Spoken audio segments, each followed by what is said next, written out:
Sayang naman tong palabas kilikili ko. Kung nakakumot lang ang noo ko. Agad ang dalawang amo ko, aba, hindi mapipigilan. Bago pa masira yan anak, ibalik mo na. Pero bago maging ninang ang madi mo, dapat hindi tambak ang labahin. Kaya ayan, overtime ang madi mo. Dahil sa sobrang init ngayon ng mga amo ko, bihis ng bihis. Lalo na itong Kuya Gray, akala mo may gripo ang katawan. Pagkagising ko kinabukasan, ayan, agad yan ang inuna ko. Nang sa ganon ay pagka-uwi ko, ay tuyo na. May nagsasabi nga, bakit daw hindi ako kumuha ng tagalaba? Kayang-kaya naman bayaran ng asawa ko. Sinasagot ko lang sila ng padyo. Todo kahit ang asawa ko ay gustong kumuha ng tagalaba. Nang sa ganon, mabawas-bawasan daw ang trabaho ko. Sa totoo lang, ito talaga ang rason ko. Gusto ko tulungan ng asawa ko. Gusto ko siyang tulungan sa financial. Unang-una, hindi ako sanay na iasa lahat sa kanya. Pangalawa, dagdag gastos, madi. Pangatlo, malakas pa naman ako. Saka na, pag hindi ko na kaya, ibabayad ko, igagastos ko na lang sa pagkain namin. Madi, sa ngayon, practical na. Ang pera, bilis maubos. Ang pagiging blessing ng isang tao sa kapwa niya, ay hindi naman nanggagaling lahat sa pera. Isa sa mga technique, madi, paano gisingin ang mga amo ko. Nakarinig pangalan ng Peppa Pig, ang isang amo ko, galaw-galaw na. Patugtog lang ako ng malakas na worship song.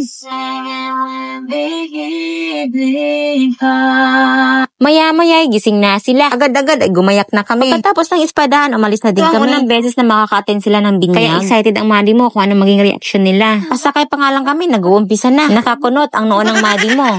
Ha? Pasigawin doon sa mlang, ha? Naintindihan nyo?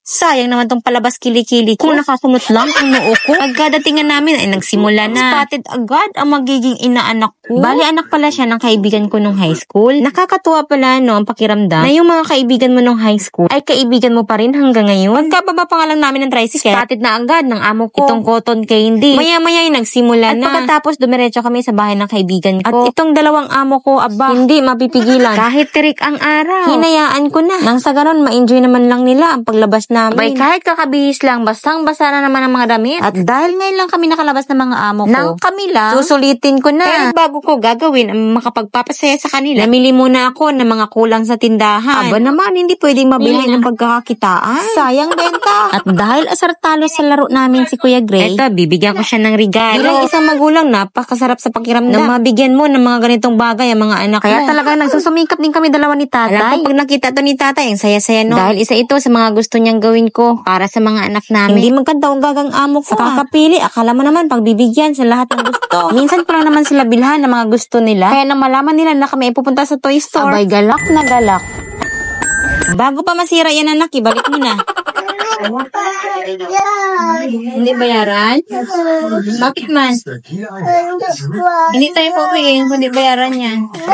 Ayaw niyang bayaran na dahil gusto niyang hawakan lang hanggang kami ay makalabas. Pagkatapos namin ng toy store, nag-date naman kami, aba naman. Matagal ko nang gustong gawin to sa kanila kaso wala lang talaga akong oras. At dito na rin namin binuksan ang mga napili nila. Yes, Madi, sa dami ng pinili nila, dalawa lang ang inalaw ko. At ang in-order lang pala namin ay chicken burger lang. And mango graham shake. Kahit napaka-challenging silang kasama sa labas, saway dito, saway doon. Abay, umuwing masaya ang puso ng Madi mo. Follow for more. See you!